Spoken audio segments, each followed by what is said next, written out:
Perkenalkan, nama saya Britney Siti Borumani dari kelas AB4G. Di sini saya ingin membuat video tentang berbicara depan publik, yang dimana elemen-elemen dari berbicara depan publik itu ada yang namanya pernapasan 748, yang dimana 7 detik untuk menghirup napas, 4 detik penahan, dan 8 detik mengeluarkan tanpa suara. Biasanya pernapasan ini digunakan ketika gugup saat berbicara depan publik. Dan ini contoh dari pernapasan tersebut.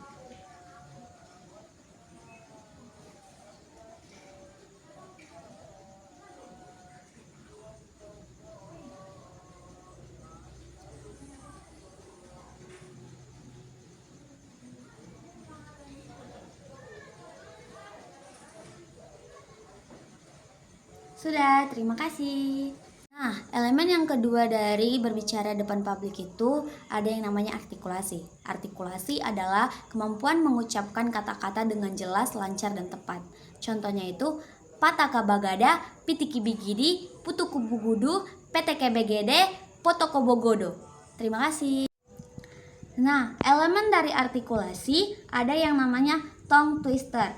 Contoh dari tongue twister itu yang pertama, ular melingkar-lingkar di pagar Pak Umar. Ular melingkar-lingkar di pagar Pak Umar. Ular melingkar-lingkar di pagar Pak Umar. Dudung ambilkan dandang di dinding dongdung. Dudung ambilkan dandang di dinding dongdung. Dudung ambilkan dandang di dinding dongdung. Kuku kaki kakak-kakakku kayak kuku kaki kakekku. Kuku kaki kakak-kakakku kayak kuku kaki kakekku. Kuku kaki kakak-kakakku kayak kuku kaki kakekku. Sebiru, dua biru, tiga biru, empat biru, lima biru, enam biru, tujuh biru, delapan biru, sembilan biru, 10 biru. Sebiru, dua biru, tiga biru, empat biru, lima biru, enam biru, tujuh biru, delapan biru, sembilan biru, 10 biru. Rika tarik-tarik rok Rina, Rina tarik-tarik rok Rika. Rika tarik-tarik rok Rina, Rina tarik-tarik rok Rika. Rika tarik-tarik rok Rina, Rina tarik-tarik rok Rika. Terima kasih. Pidato I Have a Dream dari Martin Luther King Jr. I have a dream. Saya senang bergabung dengan Anda hari ini dalam apa yang akan tercatat dalam sejarah sebagai demonstrasi terbesar untuk kebebasan dalam sejarah bangsa kita.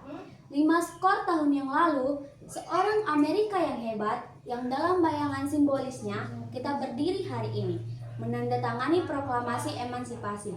Keputusan penting ini datang sebagai mercusuar harapan yang besar bagi jutaan budak negro yang layu dalam api ketidakadilan yang layu. Itu datang sebagai fajar sukacita untuk mengakhiri malam panjang penawanan mereka.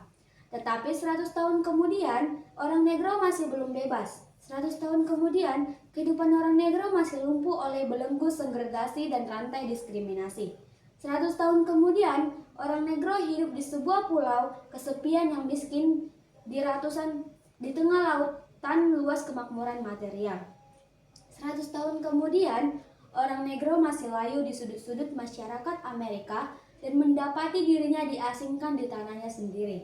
Jadi kita datang ke sini hari ini untuk mendramatisir kondisi yang memalukan.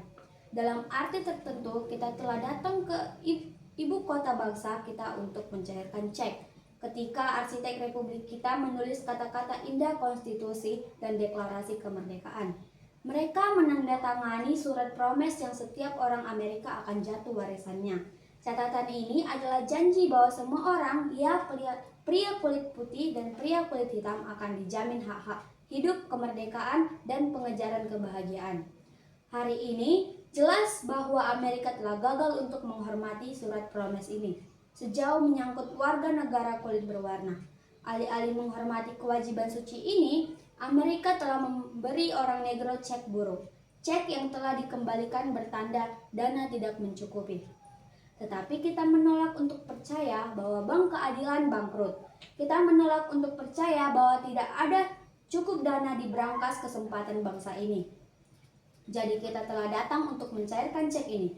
Cek yang akan memberi kita kekayaan permintaan, keadilan dan keamanan, kebebasan. Kita juga datang ke tempat suci untuk mengingatkan Amerika akan urgensi yang sengit saat ini. Ini bukan waktunya untuk terlibat dalam kemewahan pendinginan dan obat penenang bertahap. Sekaranglah waktu untuk mewujudkan janji-janji demokrasi. Sekaranglah waktunya untuk bangkit dari lembah gelap dan sunyi segregasi ke jalan yang diterangi matahari dan keadilan rasial. Sekaranglah waktunya untuk mengangkat bangsa kita dari pasir hisap ketidakadilan rasial ke batu padat persaudaraan. Sekaranglah waktunya untuk membuat keadilan menjadi kenyataan bagi semua anak Tuhan. Akan berakibat fatal bagi bangsa untuk mengabaikan urgensi saat ini. Musim panas yang terik dan ketidakpuasan sah Negro tidak akan berlalu sampai ada musim gugur yang menyegarkan dari kebebasan dan kesetaraan. 1969 bukanlah akhir, tetapi permulaan. Mereka yang berharap bahwa orang Negro perlu melampiaskan kemarahan dan kemudian akan mengalami kejutan kasar jika bangsa kita kembali ke bisnis seperti biasa. Tidak akan ada istirahat atau ketenangan di Amerika sampai orang Negro diberi hak kewarganegaraan mereka. Badai pemberontakan telah menguncang fondasi bangsa kita sampai hari cerah keadilan muncul. Ada sesuatu yang harus saya katakan kepada orang-orang saya yang berdiri di ambang pintu hangat yang mengarah ke istana keadilan. Dalam proses mendapatkan tempat yang selayaknya, kita tidak boleh bersalah atau tindakan yang salah. Janganlah kita berusaha memuaskan dahaga kebebasan kita dengan meminum dari cangkir kepahitan dan kebencian. Kita harus selalu melakukan perjuangan kita ke dataran tinggi martabat dan disiplin. Kita tidak boleh membiarkan protes kreatif kita merosot menjadi kekerasan fisik. Sekali lagi, kita harus bangkit ke ketinggian megah untuk memenuhi kekuatan fisik dengan kekuatan jiwa. Militansi baru yang luar biasa yang telah melanda komunitas Negro tidak boleh membuat kita telah mempercayai semua orang kulit putih. Karena banyak saudara kulit putih kita, seperti yang dibuktikan oleh keadilan mereka di sini hari ini, telah menyadari bahwa nasib mereka terikat dengan nasib kita. Mereka yang telah menyadari bahwa kebebasan mereka terikat dan tak terpisahkan dengan kebebasan kita. Kita tidak bisa berjalan sendirian. Dan ketika kita berjalan, kita harus berjanji bahwa kita akan selalu berbaris ke depan. Jika tidak bisa berbalik, ada orang-orang bertanya kepada para penganut hak-hak sipil, kapan Anda akan puas? Kita tidak akan pernah puas selama orang Negro menjadi korban horor polisi yang tak terkatakan. Kita tidak akan pernah puas selama tubuh kita yang lelah karena perjalanan yang berat tidak bisa mendapatkan penginapan di motel jalan raya dan hotel-hotel kota. Kita tidak akan pernah puas selama mobilitas dasar orang Negro adalah dari ghetto yang lebih kecil ke yang lebih besar. Kita tidak akan pernah puas selama anak-anak kita dilucuti dari harga diri mereka oleh tanda-tanda yang merampas hanya untuk orang kulit putih.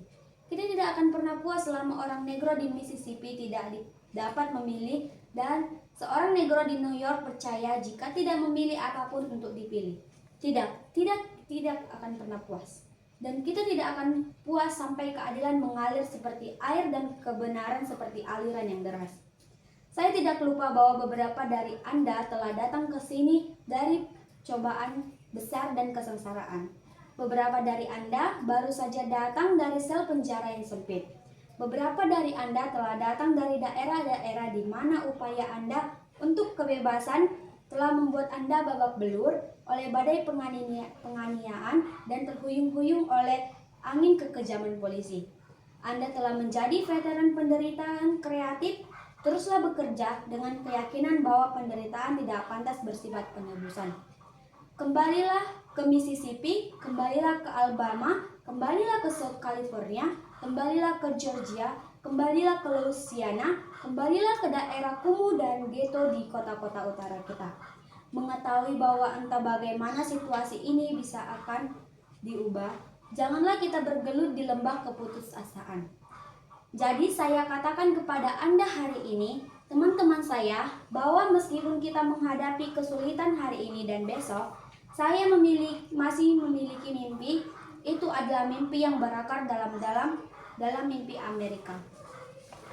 Saya memiliki mimpi bahwa suatu hari bangsa kita akan bangkit dan hidup sesuai dengan makna sebenarnya dan keyakinannya. Kita memegang kebenaran ini sebagai bukti nyata bahwa mereka manusia diciptakan sama. Saya memiliki mimpi bahwa suatu hari di bukit-bukit merah Georgia, putra-putra mantan budak dan putra-putra mantan pemilik budak akan dapat duduk bersama di meja persaudaraan. Saya memiliki mimpi bahwa suatu hari bahkan negara bagian Mississippi, negara bagian yang gerah oleh kepanasan ketidakadilan, gerah oleh panasnya penindasan, akan dirubah menjadi oasis kebebasan dan keadilan. Saya memiliki mimpi bahwa keempat anak kecil saya suatu hari nanti akan hidup di negara di mana mereka tidak akan dinilai dari warna kulit mereka, tetapi dari isi karakter mereka. Saya memiliki mimpi hari ini. Saya memiliki mimpi bahwa suatu hari nanti di Alabama, dengan para rasisnya yang ganas, dengan gubernurnya yang bibirnya menetes dengan kata-kata interposisi dan pembatalan. Suatu hari di sana di Alabama, anak laki-laki dan perempuan kecil kulit hitam kecil akan dapat bergabung dengan anak-anak laki-laki dan perempuan kulit putih kecil. Sebagai saudara perempuan dan saudara laki-laki, saya memiliki mimpi hari ini.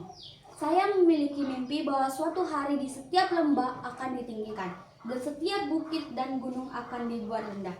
Tempat-tempat kasar akan dibuat datar, dan tempat-tempat bengkok akan dibuat lurus. Dan kemuliaan Tuhan akan dinyatakan, dan semua daging akan melihatnya bersama-sama. Inilah harapan kita, inilah iman yang saya kembali dengannya ke selatan. Dengan iman ini kita akan mampu memotong dari gunung keputusasaan sebagai batu harapan. Dengan iman ini kita akan mampu mengubah pertengkaran sumbang bangsa kita menjadi simfoni persaudaraan yang indah. Dengan iman ini kita akan mampu bekerja sama, berdoa bersama, berjuang bersama, pergi ke penjara bersama, berdiri bersama untuk kebebasan, mengetahui bahwa suatu hari kita akan bebas. Dan ini akan menjadi hari ini, dan ini akan menjadi hari ketika semua anak Tuhan akan dapat bernyanyi dengan makna baru. Negaraku, ini kamu, tanah kebebasan yang manis, tentang kamu aku bernyanyi. Tanah tempat tinggal ayahku meninggal, tanah kebanggaan para peziarah, dan setiap sisi gunung, biarkan kebebasan berdering. Dan jika Amerika akan menjadi bangsa yang hebat, ini harus menjadi kenyataan. Jadi, biarkanlah kebebasan berdering dari puncak bukit New Hampshire yang luar biasa.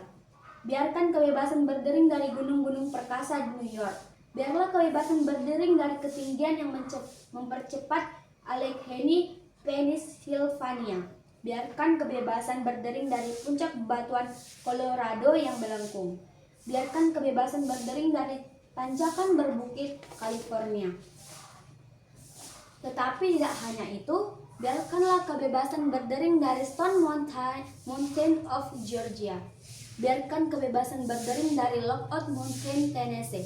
Biarkan kebebasan berdering dari setiap bukit dan gundukan Molehill, Mississippi, dari setiap sisinya. Terima kasih. Sekian dari pembacaan pidato saya, Britney Sweety. Terima kasih.